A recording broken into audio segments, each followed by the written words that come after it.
Bismillahirrahmanirrahim. Alhamdulillahirabbil alamin.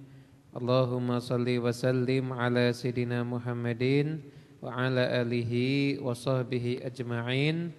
Wasilatinal uzma ilaik fi istijabati ma da'unah wa tahqiqi ma rajaunah wa ghafri ma janainah wa ala alihi wa sahbihi wa man walah.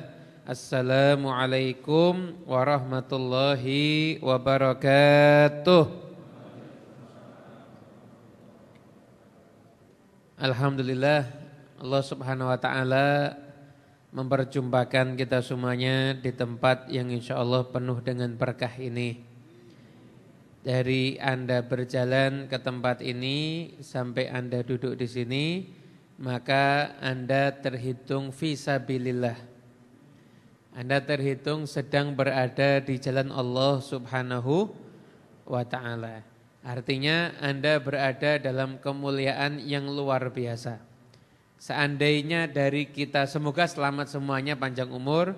Namun seandainya ada orang yang berangkat ke majelis ilmu, dari mulai dia datang sampai dia pulang, di antara itu dia meninggal dunia, maka dikatakan orang tersebut adalah syahid akhirat. Syahid akhirat. Mudah-mudahan kita termasuk menjadi orang-orang yang sedang berjihad fisabilillah ini insyaallah. Nah, kesempatan kali ini sebagaimana yang telah saya sampaikan sebelumnya, yaitu kita semuanya mau mengkaji biografi daripada Imam Ghazali. Kita kan sudah sering dengar namanya ya. Dengan namanya, baik Anda dengar urusannya positif atau Anda dengar dari jalur yang negatif. Juga ada. Imam Ghazali itu yang mencintai itu banyaknya luar biasa, dan yang membenci juga enggak sedikit. Dari zaman beliau hidup, kitab Ihya itu selalu menjadi sasaran kritikan, selalu menjadi sasaran untuk dicaci maki, kemudian untuk didiskreditkan dan lain sebagainya. Namun sampai saat ini tetap kitab Ihya itu tidak ada bandingannya, tidak ada tandingannya, tetap diakui menjadi kitab tasawuf yang paling istimewa. Bukan yang lainnya enggak istimewa, yang lainnya istimewa, tapi kitab ini termasuk kitab yang paling istimewa. Itu kitab Ihya Ulumuddin. Lalu malam ini kita akan mengkaji tentang Imam Ghazali, dan di akhir nanti saya akan menjelaskan sedikit tentang amalan di hari Asyura. Hari Senin kan ini, besok Sabtu kan itu sudah masuk hari Asyura. Sabtu itu kan sudah masuk hari Asyura, lalu amalan-amalan apa yang bisa kita lakukan ada di hari Asyura, insyaallah nanti akan kita bahas bersama. Matiin dulu enggak? Matiin dulu. Udah aja serius. Ya, saya sebenarnya dari minggu-minggu sebelumnya itu saya cari tulisan biografi Imam Ghazali yang paling bagus itu di mana. Sampai kebetulan kan kita punya kitab Syarah Ihya. Ihya Ulumuddin itu kalau Darul Minhaj aja itu udah 10 jilid. Kalau biasa cetakan biasa itu 4 atau 5 jilid, itu mesti ada yang mensyarahi. Sayyid Murtadha Az-Zabidi. Saya cari di Muqaddimah Syarah Ihya, banyak itu biografi Imam Ghazali, cuma terlalu panjang. Akhirnya saya tadi nyari-nyari iseng-iseng, kok saya dapat. Saya kemudian punya kitabnya Imam Ghazali, judulnya Minhajul Abidin. Ini kitab yang terakhir ditulis oleh Imam Al-Ghazali.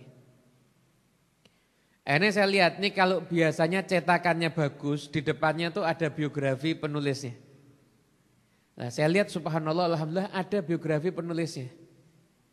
Nah, yang buat saya kaget lagi, biografi penulisnya ini yang nulis itu masih sepupu kakek dari jalur ibu. Kakek saya dari jalur ibu itu namanya Saleh bin Ahmad bin Hadi. Ini yang nulis biografi ini sepupu beliau, Habib Husain bin Muhammad bin Hadi. Jadi ini sekalian saya niatin birrul walidain juga ini. Jadi saya mau bacakan ini biografi Imam Ghazali yang ada di Muqaddimah Minhajul Abidin, dan juga Imam Ghazali itu pernah buat buku sendiri tentang biografi beliau, Judulnya Al-Munqidh Minadh-Dhalal. Penyelamat dari kesesatan. Ini jadi beliau punya autobiografi beliau sendiri. Kenapa kok beliau itu mengalami begini dan lain sebagainya. Nanti akan kita jelaskan. Saya jelaskan sekarang, isinya nanti kurang seru ceritanya. Sekarang kita mulai ngaji. Imam Ghazali, beliau namanya Muhammad bin Ahmad Al-Ghazali At-Tusi. Julukannya Abu Hamid. Beliau mendapatkan gelar Hujjatul Islam. Kok namanya Muhammad bin Muhammad? Kenapa? Ini berarti beliau itu ayahnya pecinta Rasulullah, kakeknya juga pecinta Rasulullah sallallahu alaihi wasallam. Jadi sampai nama anaknya itu dikasih namanya Nabi Muhammad sallallahu alaihi wasallam. Dan Imam Ghazali itu punya saudara yang juga ulama besar namanya Ahmad. Jadi dua bersaudara, satu Muhammad, satu Ahmad. Ayahnya namanya juga Muhammad, kakeknya namanya juga Muhammad, ayah dari kakeknya namanya Ahmad. Itu Imam Ghazali. Lahir daerah Tus. Tus itu satu kota di bagian, kalau sekarang ini masuknya bagian negara Iran. Bagian negara Iran. Daerah Tus. Tus itu kota kecil biasa, tidak ada kota yang istimewa kecuali hanya Imam Ghazali lahir di situ aja. Itu keistimewaan kota itu.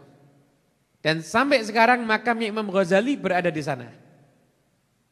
Jadi kota ini hanya dikenal dengan satu orang ulama yaitu Imam Ghazali. Walaupun setelah itu tentunya banyak, namun yang paling masyhur yang kita kenal sampai sekarang adalah Imam Ghazali. Mudah-mudahan kapan-kapan kita ziarah ke sana insyaallah ya. Amin. Tapi ongkos sendiri-sendiri ya.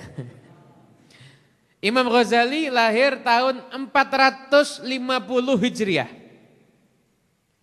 Meninggalnya nanti beliau tahun 505 Hijriah.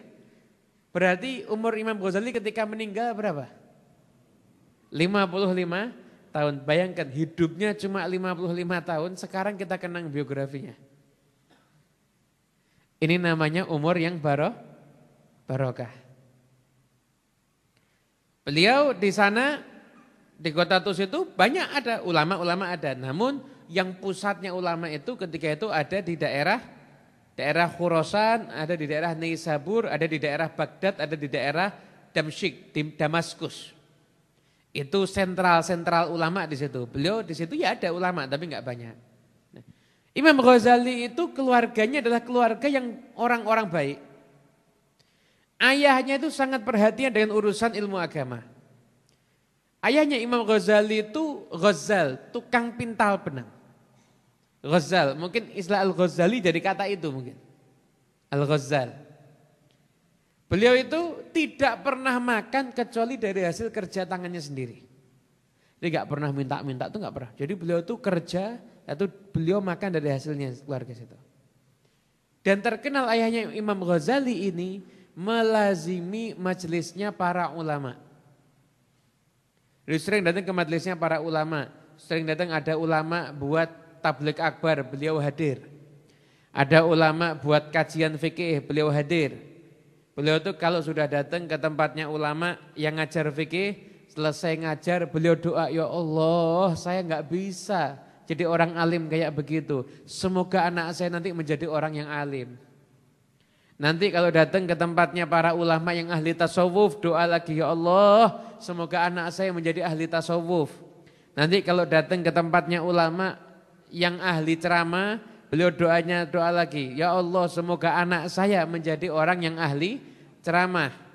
Hingga akhirnya beliau punya kedua orang putra, yang satu Imam Ghazali yang enggak kita ragukan lagi kehebatannya, yang kedua namanya Ahmad. Kalau Imam Ghazali itu fokus ngajar dan menulis kitab, Ahmad saudaranya adalah seorang penceramah ulum. Jadi doa ayahnya Imam Ghazali dikabulkan oleh Allah Subhanahu wa taala. Pertanyaannya, jenengan hadir kajian Senin udah sering ya? Doa minta anaknya jadi ulama kayak Habib Abdullah Al-Haddad, kayak Imam Ghazali sudah apa belum? Belum, mulai hari ini doa ya. Nah doa ya Rabbi Allah Imam Ghazali kok hebat. Mudah-mudahan anak saya nanti kayak Imam Ghazali. Kemarin dengarkan Habib Abdullah Al-Haddad, ya Allah Habib Abdullah Al-Haddad kok hebat benar. Mudah-mudahan nanti anak saya seperti Habib Abdullah Al-Haddad. Gitu ya. Itulah kita kadang hadir pengajian pulang ke rumah kadang-kadang isi kajiannya enggak dibahas. Bahasnya kopinya kurang manis itu aja. Kopinya kok kurang manis, rotinya kurang gede kok begini dan lain sebagainya. Itu ayahnya Imam Ghazali ini harus kita tiru. Jadi setiap selesai pengajian beliau langsung berdoa agar anaknya menjadi para ulama. Dan benar Allah SWT wujudkan putra-putra beliau menjadi seorang ulama yang soleh. Dan putra-putra kita juga insya Allah. Lah Imam Ghazali ternyata waktu kumpul dengan ayahnya itu enggak lama. Ketika beliau dan saudaranya itu masih kecil, ayahnya ini meninggal dunia. Sebelum ayahnya ini meninggal, ayahnya ini datang ke rumah temannya yang dikenal orang baik, orang soleh. Kemudian beliau ngasih sejumlah harta. Saya ini bukan orang kaya, ini adalah harta yang saya miliki. Tolong saya titip kalau saya meninggal dunia nanti. Kedua anak saya ini kamu didik, kamu nafkahkan harta ini untuk kepentingan mereka berdua agar mereka menjadi ulama. Saya sudah kehilangan kesempatan untuk menjadi ulama, semoga anak saya bisa menjadi seorang ulama. Akhirnya gak lama setelah itu meninggal benar ayahnya. Diambil Imam Ghazali dan saudaranya Ahmad dirawat di situ. Diajarin, dibiayai sampai akhirnya karena ini juga orang miskin, uangnya ayahnya habis. Akhirnya ini tadi yang dipesenin bilang sama Imam Ghazali sama saudaranya. Nah, kamu tahu saya ini selama ini menafkahi kamu, total nih semua uang saya buat untuk nafkah kamu itu tinggalan dari ayahmu. Dan saya ini orang miskin, saya enggak punya duit, saya orang fakir. Saya usul karena kamu tuh masih punya kesempatan, kamu masih senang belajar, kamu masuk aja ke madrasah, dan sekarang kayak pondok pesantren, kamu tinggal di sana. Dan nanti di madrasah itu kan kamu dibiayai semuanya. Nah, pakaian kamu dibiayai, kemudian makan kamu dibiayai, tempat tinggal kamu tuh semuanya ada. Jadi kamu belajar di sana saja. Benar akhirnya Imam Al-Ghazali ketika itu belajar di pondok tersebut Imam Ghazali. Jangan ditaruh atas yang ini tidak enak nanti. Menimbulkan kecemburuan sosial akhirnya. Biasanya kalau ada sesuatu itu sudah dilihat sama orang banyak dan diincar sama orang banyak nanti kena ain biasanya. Semoga ini gelasnya gede sendiri enggak kena ain ini insyaallah ini. Jadi tidak mampu membiayai, akhirnya satu dititipkan di pondok pesantren. Akhirnya Imam Ghazali masuk ke pondok pesantren. Berarti pertama kali niatnya Imam Ghazali ke pondok pesantren mau cari ilmu atau cari nafkah hidup. Nafkah hidup kan? Sampai-sampai itu beliau abadikan dalam perkataan beliau, talabnal ilma li ghairillah fa'abal ilmu illa ayyakuna lillah. Aku ini awal mencari ilmu bukan karena Allah. Tapi ilmunya enggak mau kecuali harus saya cari karena Allah Subhanahu wa taala. Di akhirnya beliau ketika memang awalnya mencari ilmu bukan karena Allah, namun akhirnya ilmunya itu beliau dapat setelah beliau mencarinya karena Allah Subhanahu wa taala. Imam Ghazali. Kemudian saya itu Imam Ghazali belajar di madrasah tersebut. Belajar dan terkenal beliau itu jadi pemuda yang pintar. Ketika beliau sudah mulai pintar, beliau mondar-mandir ke daerah Jurjan. Nah, Jurjan itu ada ulama, namanya Abi Nasr Al-Ismaili. Itu suka nyambut, suka ngurusin para santri. Imam Ghazali mondar-mandir ke Jurjan. Dan ketika itu beliau nulis semua ilmu yang beliau dapat di satu kertas, kumpulan kertas begitu. Kasih nama Ta'liqat, ada catatan-catatan begitu. Nah suatu ketika Imam Ghazali cerita sendiri, saya ketika pulang dari Jurjan mau ke daerah Tus, maka ketika itu tiba-tiba datang pencuri. Pencuri itu ngambil semua barang saya termasuk kertas saya ini. Diambil semua sama pencuri. Ketika itu Imam Ghazali lihat, ini pencuri, diambil barang saya. Diikuti sama Imam Ghazali, masih kecil. Ketika diikuti sampai ke markasnya para pencuri. Nekat nih Imam Ghazali. Sampai sana bilang, saya minta kepada kalian, barang saya semuanya kalian ambil nggak apa-apa. Tapi kertas-kertasnya ini jangan kalian ambil. Ini kertas saya keliling kemana-mana, saya nyatet ilmu, saya taruh di situ semuanya. Barangnya kalian ambil nggak apa-apa. Toh kertas ini juga nggak bermanfaat buat kalian. Kalian balikin kepada saya, nanti hartanya sekalian kamu ambil semuanya, nggak ada masalah.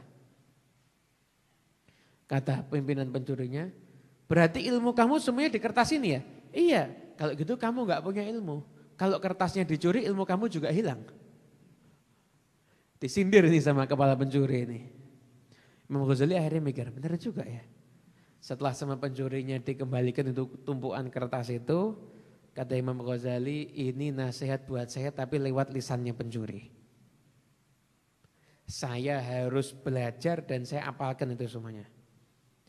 Akhirnya Imam Ghazali setelah itu bukan menulis ilmu, menghafal ilmu. Hanya Masya Allah, Imam Ghazali itu dari mudanya aja ilmunya semuanya mau dihafalin. Semuanya mau dihafalkan. Itu kecerdasannya Imam Ghazali. Dan lihat bagaimana Allah Subhanahu wa taala itu kadang-kadang ngasih petunjuk kita nggak harus lewat hal-hal yang kita anggap sakral ya. Kadang-kadang lewat pencuri juga bisa ya. Dulu ada ulama besar. Kalau ditanya sama orang, guru kamu siapa? Dia jawabnya, guru saya itu Wang Wong. Tahu Wang Wong? Kumbang tinja. Ya, kumbang tinja Wang Wong itu ya. Bahasa Indonesianya apa Wang Wong? Pokoknya itu ya.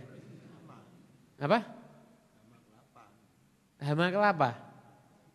Pokoknya Wang Wong kumbang tinja atau hama kelapa. Pokoknya itulah seorang lebih itu. Di ulama itu gurunya Wang Wong ditanya, kamu kok bisa berguru sama Wang Wong? Iya. Dulu tuh saya tuh mondok, saya tuh belajar sama guru. Setiap saya dengar pulang nggak paham. Dengar lagi pulang nggak paham. Sampai saya tuh udah mau putus asa. Ketika saya mau putus asa, saya jalan ke masjid, saya lihat ada Wang Wong mau naik ke kubah masjid.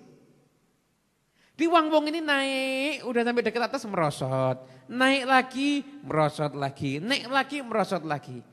Saya bingung, saya liatin terus. Ini Wang Wong nggak capek-capek ya, naik, merosot, naik, merosot. Sudah nggak usah naik. Akhirnya dia masuk masjid sholat. Selesai sholat, salam, penasaran. Wang Wongnya kabarnya gimana ini? Jadi mikirin nasibnya Wang Wong, dia selesai sholat. Akhirnya setelah itu dia cepat-cepat keluar, dilihat Wang Wongnya sudah di atas. Akhirnya bukan di atas sana kok, lihat ke atas semuanya. Di atas masjidnya sana itu loh. Masa saya tunjuk ke sana kok langsung lihat sana semuanya tadi. Wang Wongnya itu sudah di atas. Akhirnya dia berpikir, nah kalau Wang Wong aja nggak kenal putus asa, akhirnya juga bisa, maka saya pun juga pasti harus bisa. Kira-kira mau belajar sama Wang Wong apa enggak ini? Semoga insya Allah tanpa harus belajar sama Wang Wong kita insya Allah sudah dapat yang lainnya ya.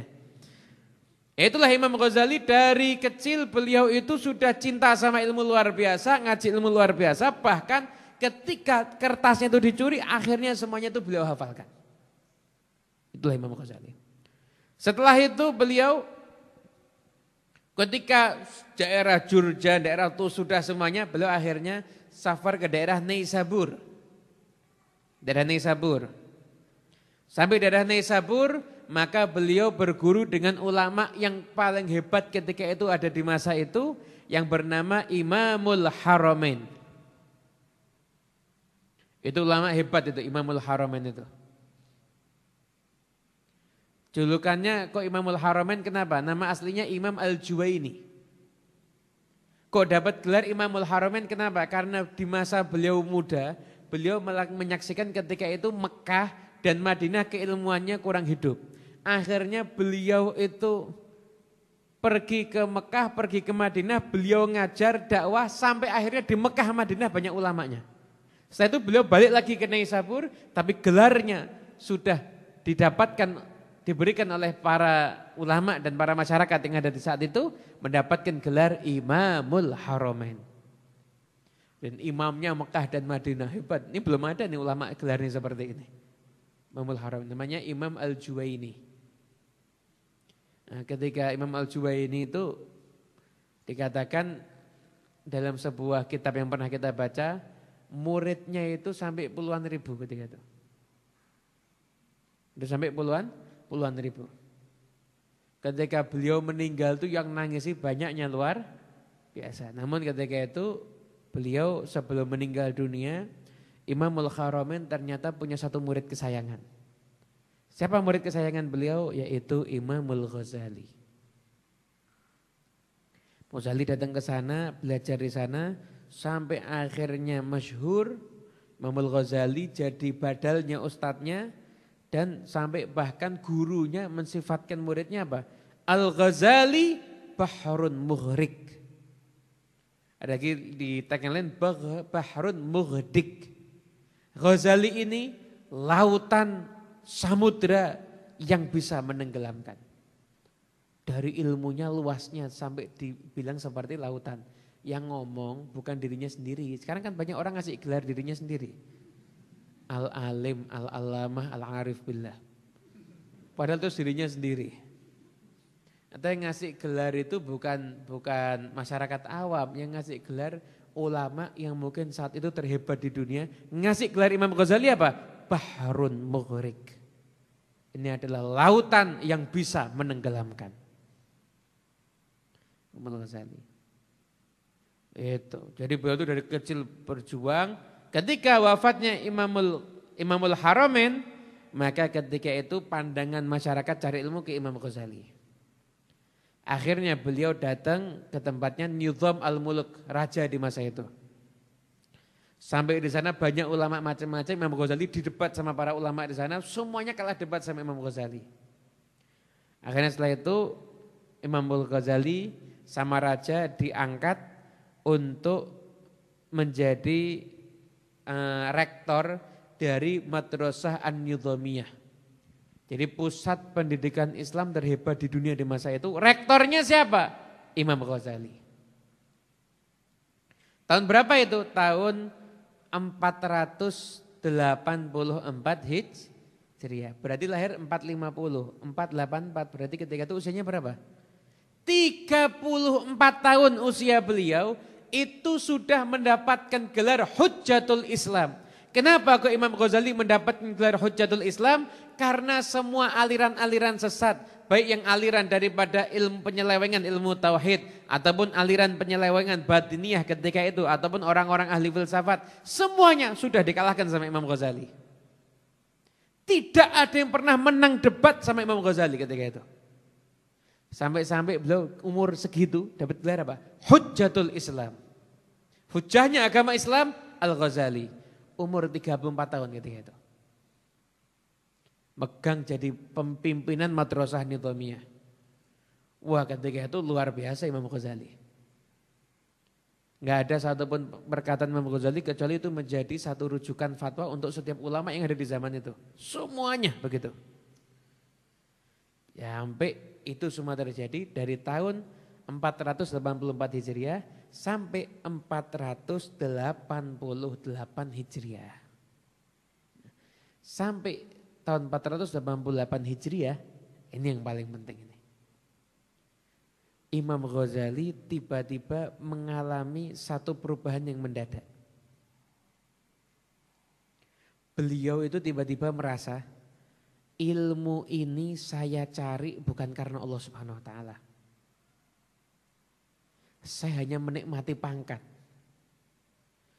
Saya ini belum ikhlas karena Allah Subhanahu wa taala ketika itu. Ketika itu Imam Ghazali sudah jadi pimpinan Madrasah Nizamiyah. Itu kira-kira fasilitas negara mengalir apa enggak? Mengalir. Imam Ghazali ketika itu hartanya banyaknya luar biasa, rumahnya bagusnya luar biasa, hidup beliau itu semuanya full fasilitas.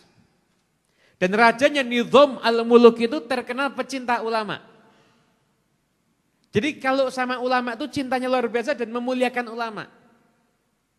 Jadi seakan-akan Imam Ghazali ketika jadi pimpinan Madrasah Nizamiyah, beliau itu seperti raja kecil.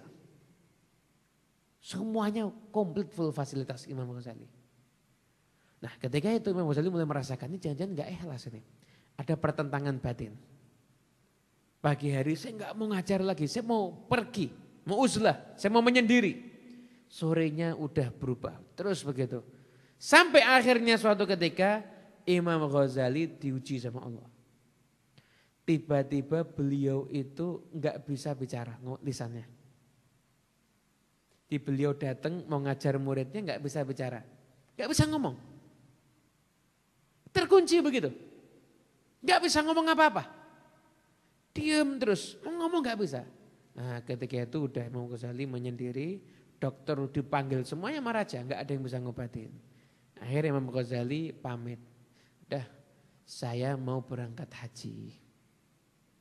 Mau berangkat haji, tapi dia dalam hati bilang saya nanti mau ke Syam, mau ke Damaskus. Imam Ghazali pamit seperti itu, kemudian manggil saudaranya Ahmad gantikan beliau untuk jadi pengajar di Nizamiyah. Setelah itu Imam Ghazali pergi ke Damaskus ketika itu. Di Damaskus beliau itu tinggal sederhana di samping masjid dan beliau enggak membawa harta kecuali hanya seukuran bisa hidup aja. Karena beliau tinggal samping masjid, beliau menggunakan waktunya semuanya untuk ibadah. Bahkan kadang-kadang beliau tuh naik ke menara masjid begitu. Saya itu tahun berikutnya Imam Ghazali baru kemudian haji. Mekah, Madinah dan ziarah Rasulullah SAW. Imam Ghazali itu pernah masuk ke satu masjid. Imam Ghazali duduk di belakang sana. Imam Ghazali janjian saya mau tinggal di sini. Di situ ada ulama ngajar. Nah, tengah-tengah ulamanya ngajar ini, ulamanya mengatakan apa? Qala al-Ghazali, berkata Imam Ghazali, pada Imam Ghazalinya di situ. Langsung nyingkir, tidak berani ke masjid itu lagi. Kenapa? Takut kalau ada yang kenal. Dulu kan orang cuma kenal nama, nggak kenal foto kan. Sekarang kan fotonya sudah ada sebelum namanya kalau sekarang ini. Gara-gara al-Instagramu, wal Facebooku, wal YouTubeu ya.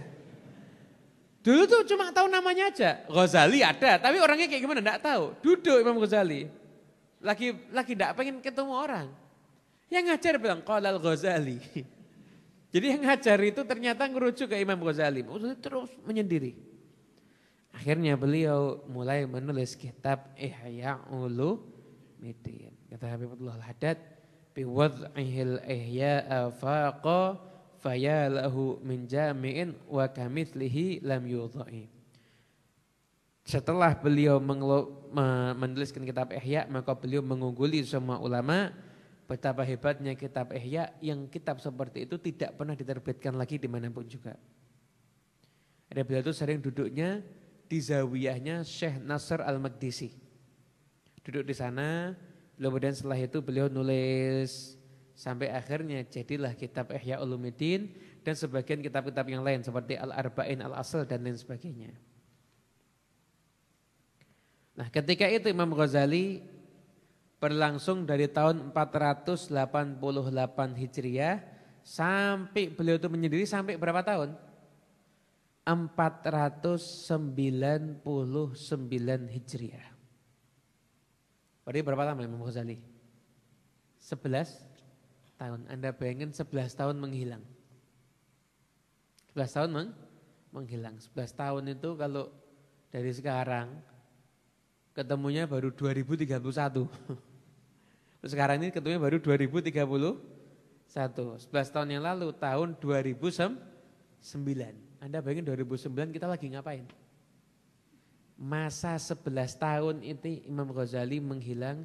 Beliau itu fokus zuhud ibadah sampai akhirnya beliau kembali lagi. Kemana beliau kembali? Beliau kembali ke Baghdad, setelah itu beliau kembali ke Khurasan, setelah itu beliau di Baghdad sempat ngajar Ihya bentar, setelah itu beliau kembali ke kampungnya. Kembali ke kampungnya, Imam Ghazali. Tahun 499 ketika itu. Nah, Ini saya minum teh dulu, yang lainnya sudah minum, saya tok yang belum nih.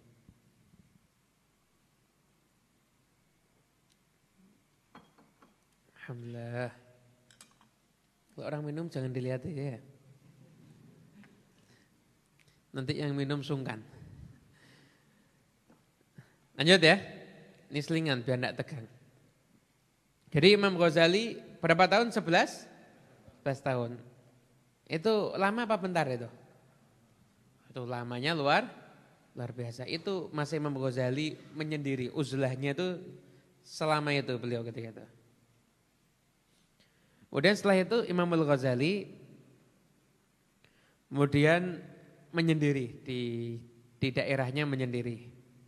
Nah, kemudian setelah itu datang anaknya Nizam Al-Muluknya waktu itu sudah meninggal dunia. Dan yang datangi Imam Ghazali itu putranya.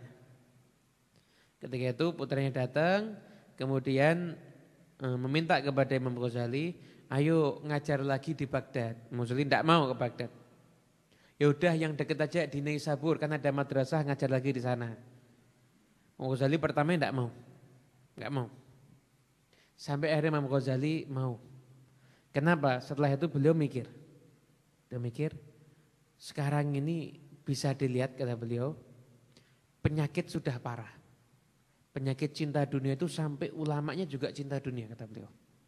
Cinta pangkat. Seneng kalau punya pengikut banyak. Seneng kalau viral.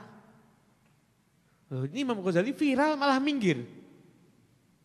Orang sekarang gimana caranya biar viral? Kan aneh kan? Anda sekarang kalau mau viral gampang. Satu aja caranya, nyeleneh, viral pasti. Cuma kan ada terkenal karena tercemar dan lain sebagainya, ya kan? Jadi ini Imam Ghazali, viralnya Imam Ghazali ini, itu justru beliau akhirnya malah bersembunyi. Nah, bayangkan ketika itu penyakitnya masyarakat udah semakin parah, kata Imam Ghazali ini nggak bisa, saya diem ini harus diobatin. Kemudian setelah itu Imam Ghazali bingung, saya ini tetap ngajar lagi apa enggak ya? Balik ngajar lagi apa enggak ya? Beliau mau ngajarin kitab Ihya. Akhirnya kata beliau, saya akhirnya ketika itu saya mikir, ini gimana nih ya, saya ngajar lagi atau enggak ya? Kemudian setelah itu beliau mikir, jangan-jangan takutnya saya uzlah ini cuma karena malas ini. Malas saya ini jangan-jangan. Sedangkan beliau lihat para nabi, walaqad kudzibat rusulun min qablika fasabaru ala ma kudzibu wa udzu hatta atahum nasruna. Para nabi itu didustakan sebelum kamu wahai Muhammad, ini ayat Quran. Mereka sabar ketika didustakan dan mereka diganggu sampai datang pertolongan Allah. Berarti kalau orang itu mau berjuang fisabilillah harus siap menghadapi segala macam kan gangguan. Saya kok uzlah enak-enakan sedangkan umatnya Nabi Muhammad sudah ada yang sebagian ikut filsafat yang enggak beres, sebagian lagi ikut akidah yang enggak benar, sebagian lagi ikut aliran-aliran yang aneh-aneh. Kok saya diem? Akhirnya beliau ketika itu saya mau. Dan dari itu beliau menyatakan apa? Wandhafa ila dzalika manamatun minas shalihin katsiratun mutawatiratun. Ketika itu saya memutuskan kembali lagi ngajar, saya sudah bermimpi berjumpa sekian banyak orang soleh dan itu mimpi yang mutawatir yang menyatakan apa? Kalau saya kembali lagi ngajar, maka insya Allah akan menjadi sebab hidupnya lagi agama Islam yang benar. Jadi musyawarah juga Imam Ghazali, istikharah juga sampai mimpi ketemu orang soleh Imam Ghazali. Baru setelah itu Imam Ghazali mau ngajar lagi. Imam Ghazali ngajar lagi, ketika itu kurang lebih beliau cuma ngajar 1 tahun.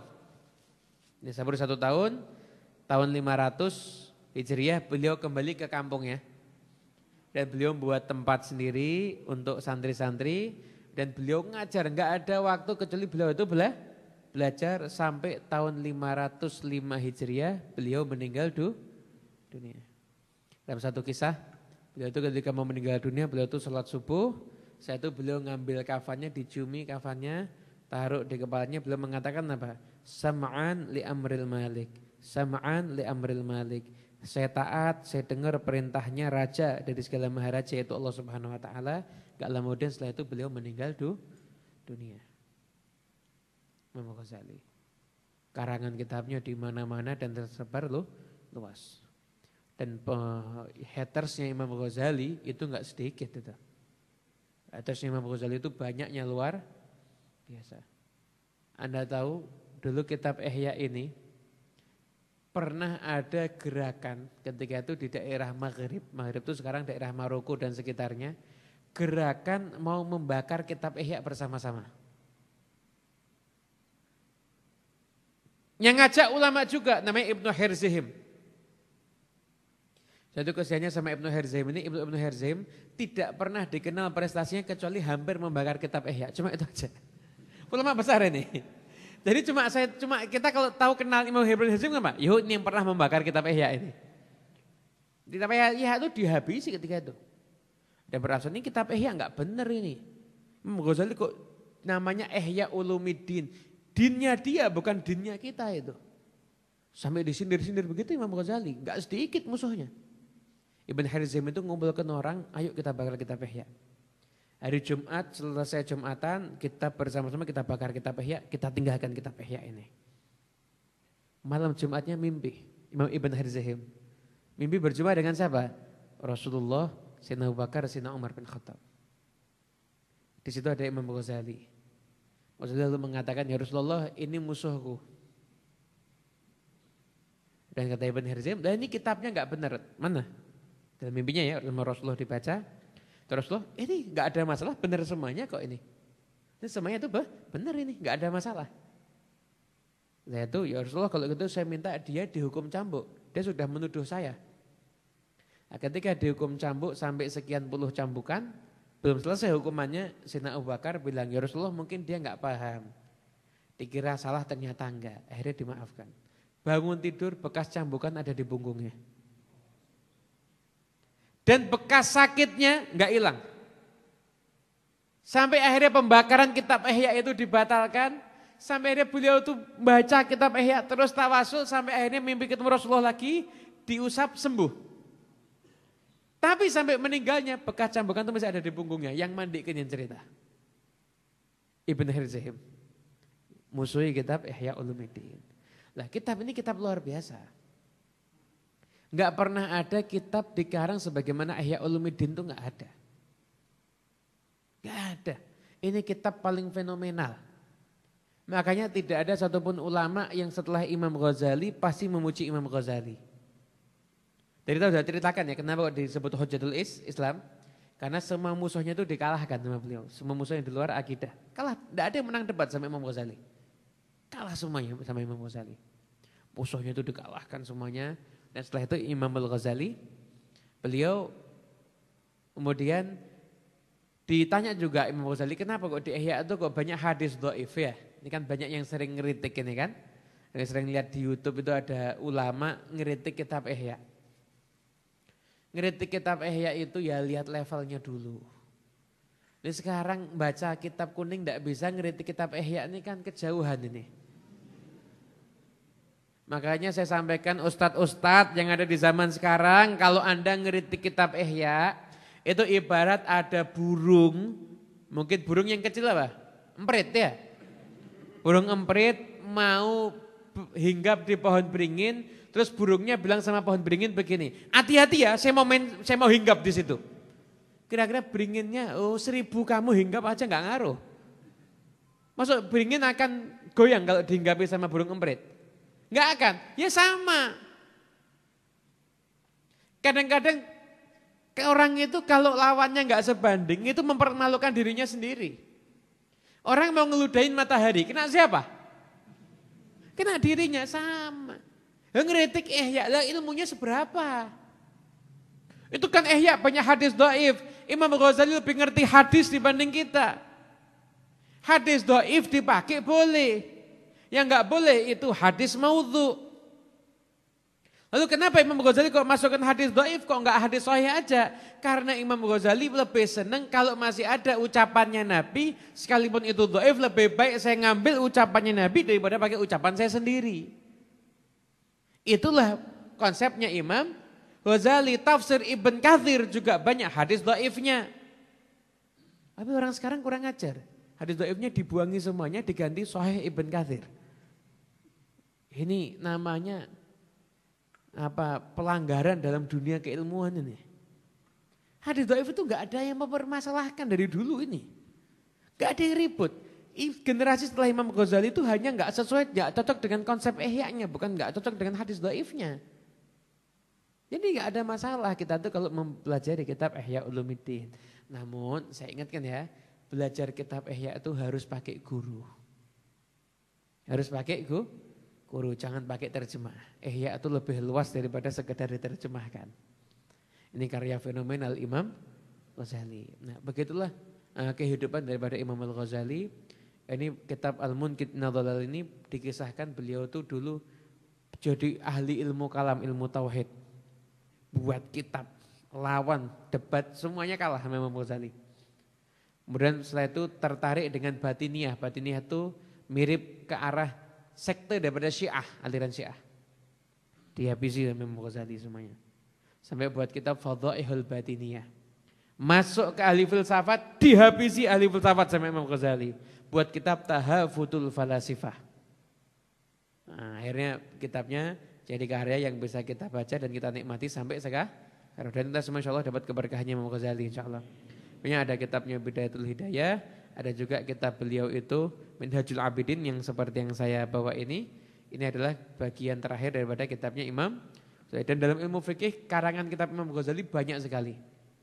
Total ada ulama yang pernah menghitung itu Imam Ghazali itu beliau punya karya itu sekitar 100 kitab dari semua fan ilmu. Dan ketika beliau meninggal dunia, fan ilmu yang paling beliau cintai adalah ilmu hadis. Jadi beliau itu ketika meninggal dunia itu dalam kondisi sedang berusaha menghafalkan Sahih Bukhari dan Sahih Muslim. Bayangkan usianya 50 tahun. Itu lagi usaha menghafalkan Sahih Bukhari dan Sahih Muslim. Makanya tidak ada kata terlambat untuk mencari ilmu. Inilah keutamaan Imam Ghazali. Insya Allah nanti Senin depan kita lanjut ngaji Risalatul Jami'ah lagi ya. Jadi kitab Risalatul Jami'ah itu mayoritas ngambil daripada Imam Ghazali. Saya kalau mau menceritakan karamahnya Imam Ghazali banyak sekali. Namun kehebatan-kehebatan beliau tadi sudah cukup melebihi kisah tentang karamahnya insya Allah. Imam Ghazali ketika meninggal enggak punya anak laki, cuma punya beberapa anak perempuan dan beliau cuma punya sedikit usaha untuk menghidupi dirinya dan itu yang dijadikan warisan. Para ulama itu detail tuh untuk mengisahkan tentang kehidupannya Imam Ghazali karena perjuangan hidupnya itu benar-benar luar biasa. Nah, hadirin yang dimuliakan Allah Subhanahu Wa Taala, ini sekarang nyalakan kipas saya boleh nih. Jadi saya masih mau semangat itu biar agak sekarang harus merasakan yang dingin-dingin sekarang ini. Monggo kopinya diminum. Saya minum teh.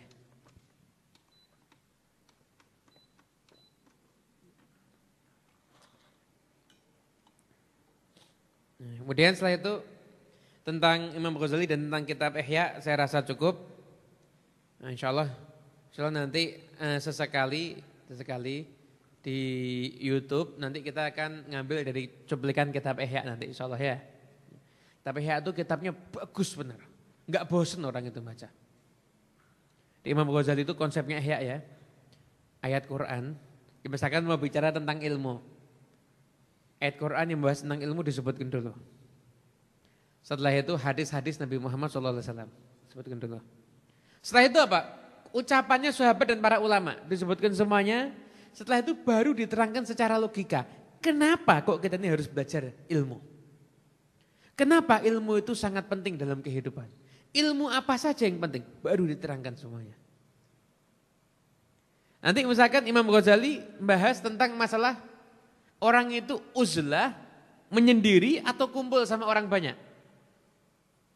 Imam Ghazali urutkan dulu. Keutamaan uzlah. Uzlah itu utamanya begini. Ada ayat Qur'annya, ada hadisnya, ada pendapat para ulama, logikanya. Nanti bab berikutnya keutamaan kumpul sama orang banyak, lawannya uzlah. Ayat Qur'an, hadis, pendapat ulama. Satu logikanya kenapa kita harus kumpul sama orang banyak. Setelah itu di akhir kesimpulan, bagi orang yang seperti ini lebih baik kumpul. Bagi orang yang begini lebih baik usah. Ada semuanya di situ nanti. Itu kitab Ihya logikanya begitu.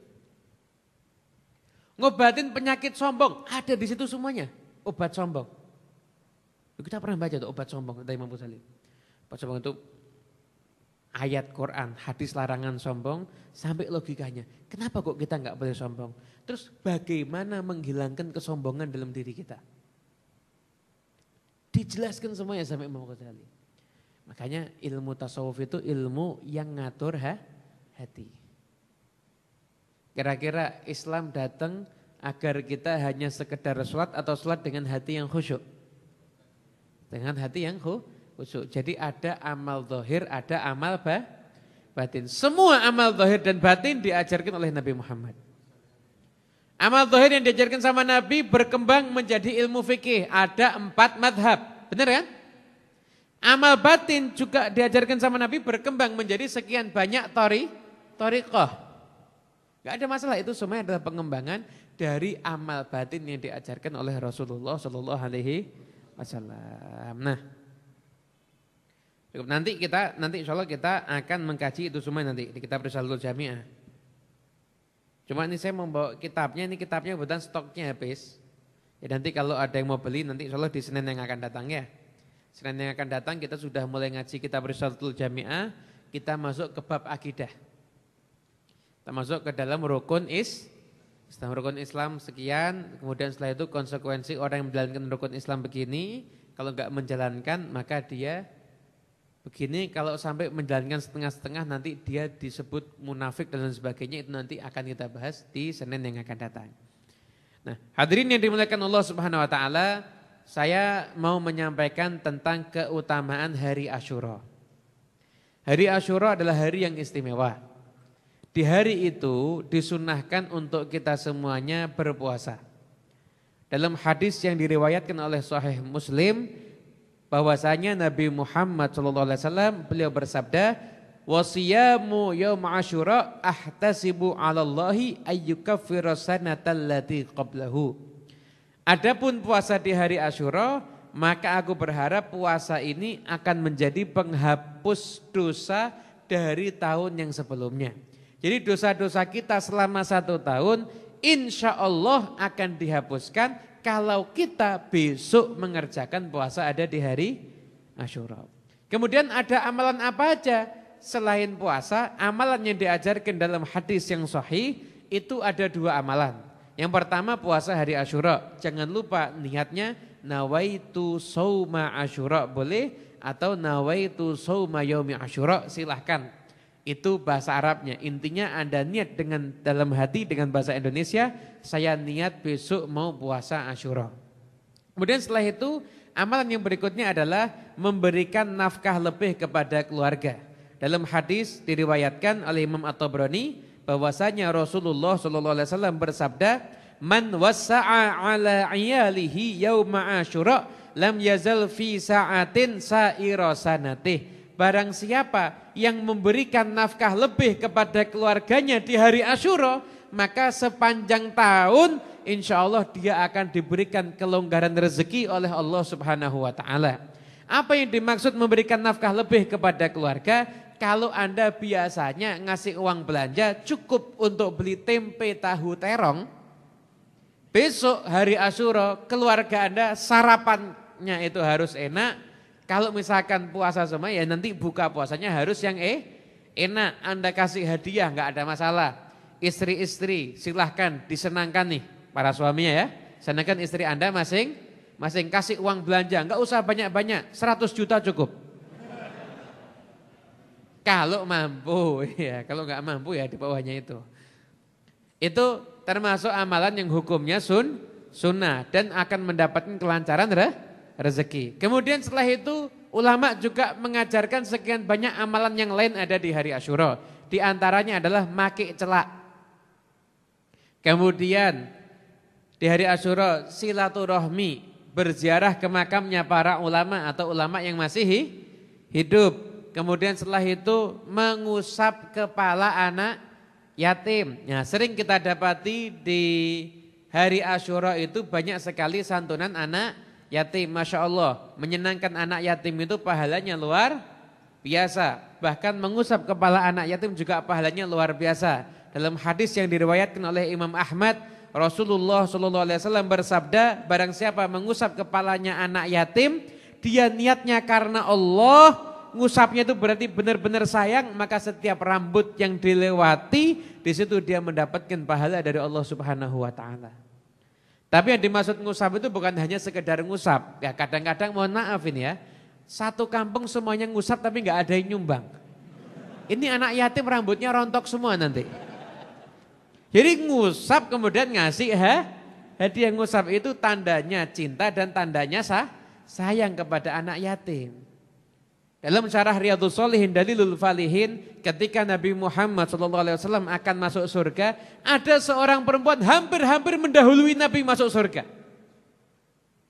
Nabi heran, ini perempuan hebat benar. Amalnya apa? Amalnya ngurusin anak yatim. Amalnya itu ngurus anak yatim. Nah, untuk siapapun yang buat santunan anak yatim, mengusap kepala anak yatim, silahkan, bagus. Namun saran dari saya, Anda kalau mau buat acara santunan anak yatim, Anda harus perhatikan benar. Kalau Anda memang mau ngasihnya hanya anak yatim yang sesuai dengan syariat adalah anak yang ditinggal mati sama bapak dan belum balik. Namanya anak yatim. Tapi nyatanya saat ini santunan-santunan itu bukan cuma anak yatim. Anak yang tidak mampu juga dimasukkan. Kalau Anda bilangnya ketika minta santunan itu untuk anak yatim, nggak boleh masukkan yang bukan yatim. Dan yatim itu nggak mesti miskin, anak yatim yang kaya juga ada. Makanya kalau Anda mau buat santunan anak yatim, Anda bilangnya begini, santunan untuk anak yatim dan tidak mampu. Jadi kalau yang datang ternyata bukan yatim, Anda nggak dosa. Kadang-kadang mohon maaf ada anak ditinggal minggat sama bapaknya dibilang yatim. Itu bukan anak yatim, memang bapaknya kurang ajar. Anaknya terlantar, tapi itu namanya bukan anak yatim. Anak yatim itu ditinggal mati bapak dalam keadaan anak itu ketika disantuni itu dalam keadaan belum balik. Jadi ngusap kepala anak yatim fadilahnya luar biasa, nyumbang anak yatim dan menjadi kafil anak yatim. Dan Nabi, saya dan kafilnya anak yatim yang ngurusin anak yatim itu gandeng. Nabi sampai menggandengkan dua jarinya. Gandeng nanti di surga. Masya Allah luar biasa. Tapi Anda harus tahu kafil itu bukan cuma sekedar nyumbang. Ngurusin hidupnya, baik urusan dunianya sampai urusan agamanya. Anak yatim itu diurus beneran, kira-kira gimana yang terbaik untuk dia, dapat pendidikan yang cukup, baik pendidikan urusan agama ataupun pendidikan juga urusan umum yang lainnya. Itulah amalan-amalan yang bisa kita kerjakan nanti ada di hari Asyura, gitu ya. Jadi silahkan beramal soleh yang istimewa di hari Asyura. Kenapa? Biar dosa kita diampuni oleh Allah Subhanahu Wa Taala. Dan kalau kita ngasih nafkah lebih pada keluarga, rezeki dilancarkan selama 1 tahun. Amin ya Rabbal Alamin. Kadang-kadang ya ngasih nafkah lebih itu ya penting. Pentingnya itu melancarkan rezeki. Melancarkan rezeki. Bahkan kalau bisa jangan cuma Asyura, di hari-hari istimewa juga. Arafah gitu ya. Nanti yang utama itu ketika hari Asyura. Jadi hari Asyura itu hari makan enak. Kayak ibu-ibu hari Asyura suaminya diingatkan ya Bu ya. Diingetin Bu. Ingat ceramahnya Habib Muhammad. Sampai kan gitu. Angkanya tadi jangan lupa Pak, angkanya tadi. Walau jatahnya segitu ya Masya Allah itu.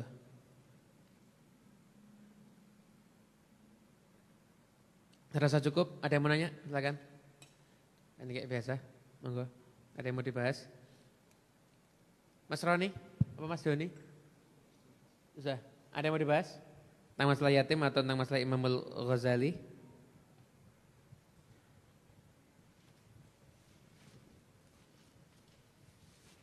Tidak ada ya? Oh ada, silakan.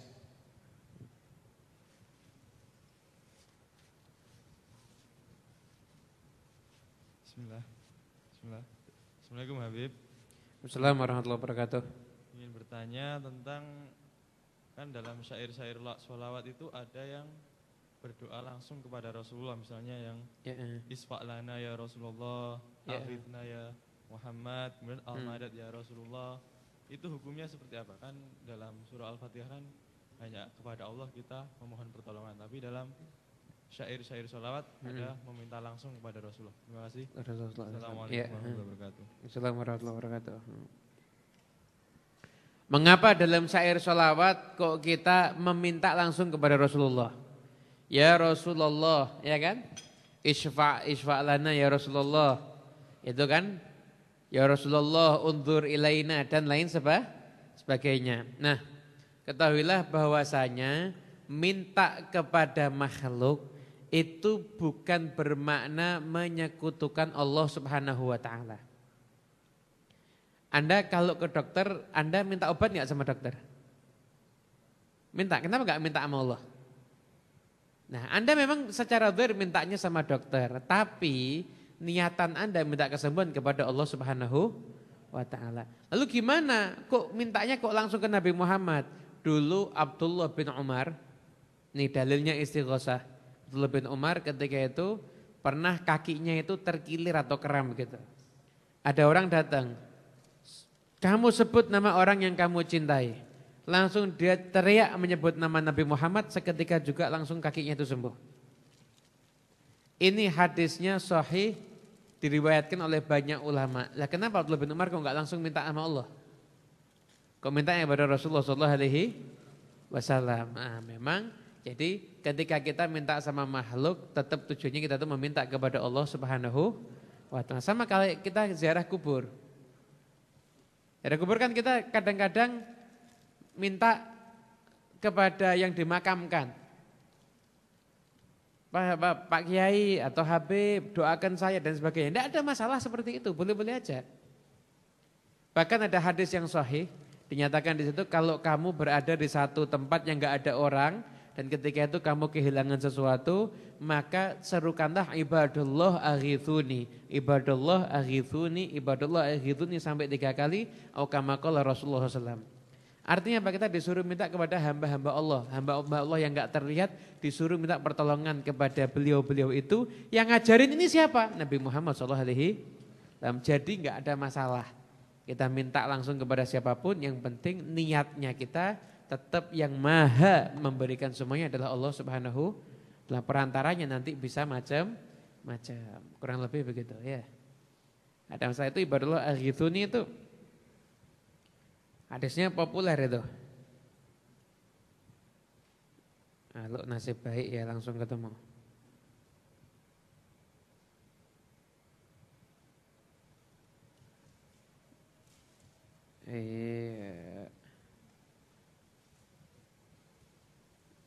Ya ini. Dari Utbah bin Ghazwan, hadis riwayat Imam At-Tabrani. Nabi SAW bersabda, idza adalla ahadukum syai'an aw arada ahadukum aunan wa huwa bi ardin laisa biha anisun falyakul ya ibadallah aghithuni ya ibadallah aghithuni fa inna lillahi ibadan la tarahum rawahu Tabrani. Yaitu jika kalian itu kehilangan sesuatu atau kalian ingin pertolongan dan kalian ada di satu tempat yang enggak ada orang sama sekali, maka serulah, ya ibadallah, wahai hamba Allah, tolonglah aku, wahai hamba Allah, tolonglah aku, sesungguhnya Allah punya hamba-hamba yang kalian tidak bisa melihatnya. Jadi boleh, yang ngajarin malah Rasulullah SAW, enggak ada masalah itu ya. Dan jangan lupa dari isfa'lana ya Rasulullah, atau Syekh Lillah, ya Habibana Ali Syekh Lillah, atau ya Syekh Abdul Qadir Al-Jailani misalkan dan lain sebagainya, atau ya Syekhona ya Saman dan lain sebagainya, itu bukan berarti minta kepada makhluk dan melupakan Allah, tapi meminta kepada Allah lewat perantara makhluk-makhluk yang dicintai oleh Allah Subhanahu wa taala. Itu mungkin. Ada lagi yang lain? Silakan. Ya, silakan. Assalamualaikum Beb. Assalamualaikum warahmatullahi wabarakatuh. Izin tanya Beb. Ini umpama ada pohon mangga belum berbuah masih berbunga, itu dibeli, ditebas sama orang. Itu hukumnya gimana Beb? Terus seandainya berjalannya waktu ada pohon mangga yang sudah ada buah mangga yang sudah matang jatuh, diambil dimakan, gimana Beb? Makasih. Bismillahirrahmanirrahim. Adapun yang pertama adalah jual beli. Itu sudah kelihatan buahnya atau belum? Baru bunganya ya. Nah, pendapat mu'tamad mazhab Syafi'i enggak boleh. Tetap mazhab Syafi'i itu tidak diperbolehkan. Namun yang enggak mu'tamad gimana? Ada keadaan yang bisa diperbolehkan namun dengan syarat dan kondisi tertentu. Kalau saya jelasin panjang nanti. Pokoknya intinya pertanyaan itu yaitu saya jawab begitu. Jadi kalau enggak darurat sebaiknya jangan ya. Dan kalau kita lewat ada pohon mangga jatuh dan kita makan hukumnya gimana? Haram. Kenapa? Itu kan bukan punya kita.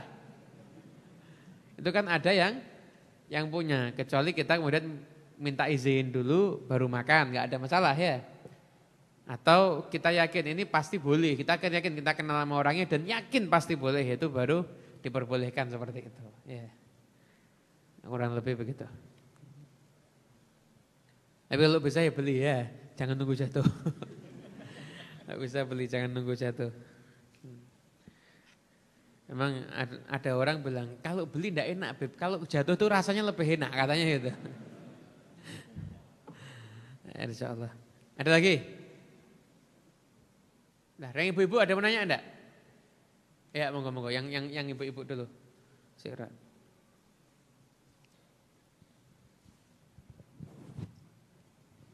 Edwin.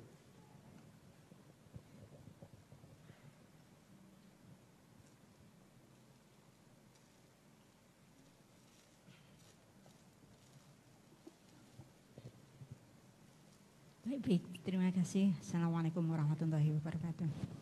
Assalamualaikum warahmatullahi wabarakatuh. Hubungannya dengan doa ayah Imam Ghazali, saya hubungkan dengan diri saya sendiri saja. Nah, anak saya itu sudah besar-besar, kalau diajak pengajian aja sulit, Beb.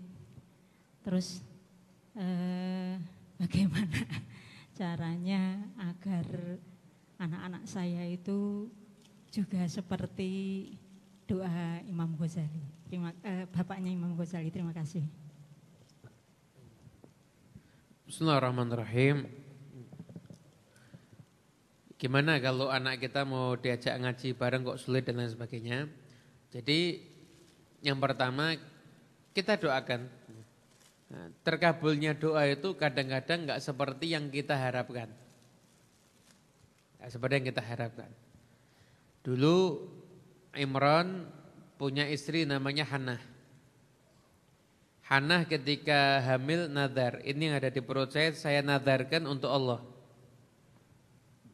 Ketika lahir ternyata ini padahal orang mulia ini. Enggak kabul, lahirnya anaknya perempuan, enggak seperti harapannya. Harapannya kan pengen punya anak laki. Anak laki-laki itu ibadahnya enak, kuat dan lain sebagainya. Sedih. Tapi anak perempuannya ini namanya Maryam. Maryam akhirnya menjadi ibu dari Nabi Isa alaihissalam. Artinya apa? Kadang-kadang kalau enggak terkabul di anak, terkabulnya di cucu nanti. Nanti terkabulnya ada di cucu kita semuanya. Intinya doa itu enggak akan luput. Doa itu pasti akan manfaat. Jadi kita selalu berdoa sekalipun kok enggak ada tanda-tanda kabul, terus berdoa.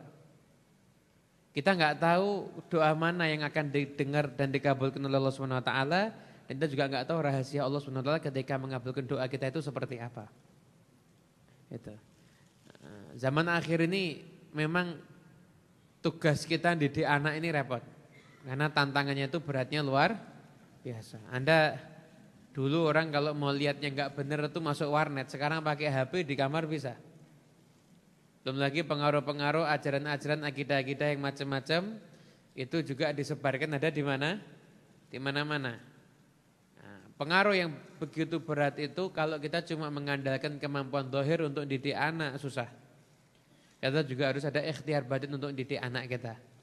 Gimana caranya? Sholawat kepada Nabi Muhammad SAW. Katakan as-salatu ala nabi tudriku rajula wa waladahu wa walada waladih. Sholawat kepada Nabi Muhammad itu berkahnya sampai ke yang baca sampai ke anaknya, bahkan sampai ke anak dari anaknya. Anda ikhtiari anak Anda dengan sholawat. Anda baca istighfar. Anda berbanyak doa, ikhtiar batinnya ditambah. Anda bangun malam, kalau Anda lagi capek bangun malam, Anda ingat anak Anda keselamatannya di dalam doa-doa Anda, hingga akhirnya Anda mau bangun malam. Sebagian sahabat itu kalau sudah capek bangun malam, beliau lihat anaknya lalu mengatakan min ajlika ya waladi, karena engkau hai anakku, langsung beliau ibadah malam lagi. Itu yang bisa menjadi sebab anak kita insyaallah akan diselamatkan oleh Allah Subhanahu wa taala dari segala macam gangguan, fitnah zahiran wa batinan insyaallah. Monggo. Jaket hijau.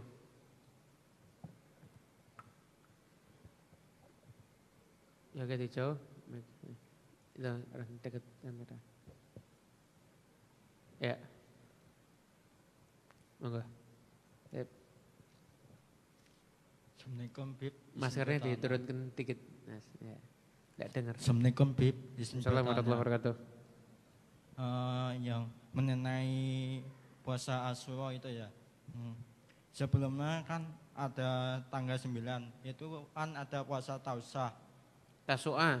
Ya Tausahan itu apakah benar atau tidak Bib? Ya, ya, insyaallah.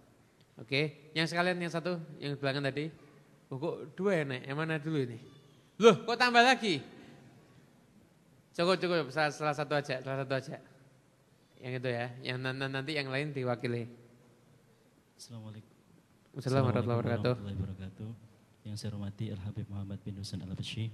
Pertanyaannya, boleh enggak kita mengamalkan dzikir yang dzikir itu mungkin kita dapat dari ceramah Ustadz di YouTube atau di Instagram, dan dzikir yang bukan dari guru kita. Syukran. Jazakumullah. Ya, bismillahirrahmanirrahim. Sekalian. Belakang siapa lagi yang nanya? Pesantren. Jawabannya enggak panjang-panjang, soalnya singkat-singkat. Assalamualaikum warahmatullahi wabarakatuh. Assalamualaikum warahmatullahi wabarakatuh. Mohon bertanya Habib, dua pertanyaan. Yang pertama terkait dunia thariqah. Saya pernah mendengar bahwa ada istilah mursyid, murid dan baiat. Mohon penjelasannya. Lalu yang pertanyaan kedua, apakah thariqah Alawiyah juga menerima murid yang bukan dari Bani Alawi? Ya. Assalamualaikum warahmatullahi wabarakatuh. Assalamualaikum warahmatullahi wabarakatuh. Kemudian terakhir ada lagi Sisandran. Sudah ini terakhir loh ya. Jangan nambah, jangan ada yang angkat tangan lagi. Tidak menerima. Ayo, monggo. Bismillahirrahmanirrahim. Assalamualaikum warahmatullahi wabarakatuh, Bib. Assalamualaikum warahmatullahi wabarakatuh. Habib, kalau itu kan pingin usaha dagang gitu. Lalu ketika kita menyediakan barang dagangan, terus ada yang membeli. Lalu pembelinya itu menggunakan barang beliannya itu untuk hal yang buruk atau dosa. Misalnya dagang HP atau kuota internet. Lalu pembelinya itu menggunakan untuk berbuat dosa. Misalnya melihat konten yang buruk, melihat perempuan yang tak nutup aurat di sosmed, dan untuk komunikasi tindak kriminal.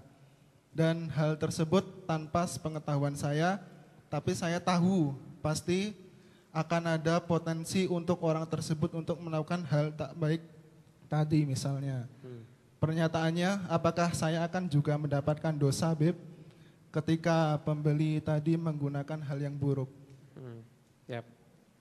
Bismillahirrahmanirrahim. Pertama, apakah ada puasa Tasu'a? Puasa Tasu'a itu Nabi Muhammad SAW ketika beliau puasa Asyura, beliau mengatakan kalau saya masih hidup di tahun depan saya akan berpuasa di tanggal 9. Oleh karena itu ketika itu sudah menjadi satu hal yang direncanakan sama Nabi, walaupun belum sempat dilakukan, tapi kan sudah disebutkan sama Rasulullah SAW, maka Tasu'a pun juga dinyatakan hukumnya sunnah. Dan memang 1 bulan Muharram ini setiap hari puasa juga hukumnya sunnah. Kenapa? Karena bulan haram itu disunahkan puasa. Dan paling afdalnya puasa setelah Ramadan adalah puasa di bulan Muharram. Jadi enggak ada masalah. Jenengan besok mau puasa, sunnah. Rebu mau puasa, sunnah. Kemis mau puasa, double. Niat Kemis dan niat Muharram, sunnah, enggak ada masalah. Sabtu besok puasa puasa Asyura, itu bagus ya. Saya buat Beb, Kemis, Jumat, Sabtu sekalian, bagus. Ada riwayat, tapi riwayatnya ini dhaif. Barang siapa puasa di bulan haram, Kamis, Jumat, Sabtu berturut-turut, maka seperti ibadah sekian ratus tahun. Kalau kuat silahkan mengamalkan ya. Tuh. Kemudian pertanyaan yang kedua adalah berkaitan bagaimana kalau kita menerima ijazah ya. Ijazahnya saja kalau Anda suatu saat Anda ketemu dengan orang yang memberikan ijazah tersebut, mungkin Anda bisa langsung minta ijazah kepada beliau. Itu aja. Tapi kalau sebelum berjumpa Anda mau mengamalkan itu sudah boleh. Silahkan amalkan, enggak ada masalah. Enggak ada masalah, barokahnya sama insyaallah ya. Kemudian setelah itu apa yang dimaksud dengan thariqah? Ada mursyid, ada murid, ada bai'at. Nah, ini kalau saya terangkan panjang. Tapi intinya namanya thariqah itu ada mursyidnya. Mursyid itu adalah yang pembimbingnya. Arsyada yursidu irsyadan fahuwa mursyidun. Orang yang bagian membimbing, mengarahkan ke jalan yang benar sesuai dengan ya. Thariqah alawiyah memang untuk urusan bai'at itu tidak begitu masyhur. Jadi enggak begitu membahas urusan bai'at. Namun thariqah alawiyah itu fokus mengajarkan apa yang menjadi ajaran daripada thariqah tersebut. Apakah kalau bukan keturunan Bani Alawi boleh mengikuti thariqah tersebut? Bukan saja boleh, sebagian besar pembesar daripada thariqah alawiyah itu selain daripada kalangan habaib. Ada yang marga al-amudi, ada marga al-khatib. Itu menjadi pembesar-pembesar daripada thariqah alawiyah. Jadi gurunya para habaib itu juga ada di antaranya mereka yang bukan daripada golongan para habaib. Jadi kalau mau ikut masuk thariqah alawiyah enggak ada masalah. Ini namanya thariqah siapapun juga itu boleh boleh masuk. Nah kalau misalkan saya mau mendaftar jadi habib lah ini yang enggak boleh ya. Kalau mau mendaftar jadi pengikut thariqah alawiyah enggak ada masalah ya. Tanya, Ibu Nafa kan pernah ditanya itu syaratnya daftar jadi habib gimana itu? Siapkan formulir Mama Materai. Nanti jadi habib-habiban. Kemudian yang terakhir, kita menjual barang. Barangnya umum. Barangnya umum. Tapi orang ini mau pakai buat maksiat. Kita kan cuma menyangka itu kan. Kita kan hanya kalau kita menyangka dia bakal maksiat, hari persangkaan kita kan belum tentu itu terjadi. Selama barang itu zahirnya secara umum, barang contohnya apa? Pisau masak. Dibuat bunuh kan kemungkinan kecil. Kemudian atau kota kan biasanya dibuat untuk komunikasi, enggak ada masalah. Tidak ada masalah. Yang mungkin yang agak harus kita perhatikan kalau memang zahir barangnya itu memang punya dua sisi. Contoh. Jual pakaian mini.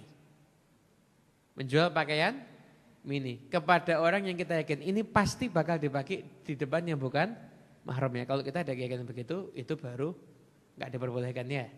Nah, karena memang bentuk barangnya sendiri aja itu sudah arahnya ke sana. Paham ya? Jual pakaian dalam wanita, lah kan enggak mungkin dipamerkan, kan mesti ditutupi baju. Maaf ini nyambung ke sana. Jadi enggak ada masalah. Jadi Anda enggak usah bingung, intinya selama itu barang-barang itu sifatnya umum, Anda jual ini barang rata-rata digunakan untuk kemaslahatan, Anda enggak perlu nyangka nanti dia begini, kalau begini gimana, sudah Anda jual aja. Gitu aja. Diniati semoga insyaallah nanti digunakan untuk kebaikan. Wallahu a'lam bishawab. Anallahu yaftah alaina wa alaikum futuhal arifin wa faqihna yakum fiddin wa alimna wa iyyakum ta'wil wa dinu iyyakum ila sawa'i sabil rabbana hab lana min azwajina wa dhurriyyatina qurrata a'yun waj'alna lil muttaqina imama rabbana atina fid dunya hasanah wa fil akhirati hasanah wa qina adzabannar wa sallallahu alaihi rabbil alamin bisiril fatihah.